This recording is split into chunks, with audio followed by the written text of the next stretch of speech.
Mamita linda, ¿cuál es su nombre? Felicísima Rodríguez. ¿Cuál es el nombre de su agrupación? Compañía Santiaguera, Valle del Mantaro, Perú, Huancayo, Perú. ¿Qué parte de Huancayo? Yo soy de Huancayo, de Ingenio, Valle Azul. Tierra, creo me parece, de Aide Raimundo, por ahí. Mundo paisana, sí. ¿Cuál es tu nombre, mi amigo? Ciro Mamani. ¿Tú de qué parte del rico Huancayo? Cusco. Cusqueño, tenemos un cusqueño aquí. ¿Qué hace un cusqueño bailando el Santiago, bailando en el rico Santiago? Es que el tradición hay que cultivar a todo el país, de todo el país, ¿no?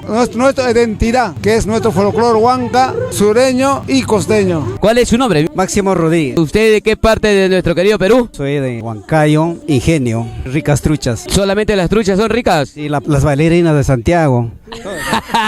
Amigo, ¿tu nombre? Pablo Sedano Quispe, ¿Qué parte de Perú? Huancayo, Perú. Si alguien quiere ingresar a bailar aquí, ¿cuáles son los requisitos? Solamente que tenga ganas, tenga emoción y vaya a Mantaro, está abierto las puertas para todos. No hay edad, libre. Yo he visto por allá un cusqueño. ¿Solamente de Cusco y Huancayo o de cualquier parte de Perú? Cualquier parte de Perú se puede integrar en Valle de Mantaro con todo gusto. Están las puertas abiertas.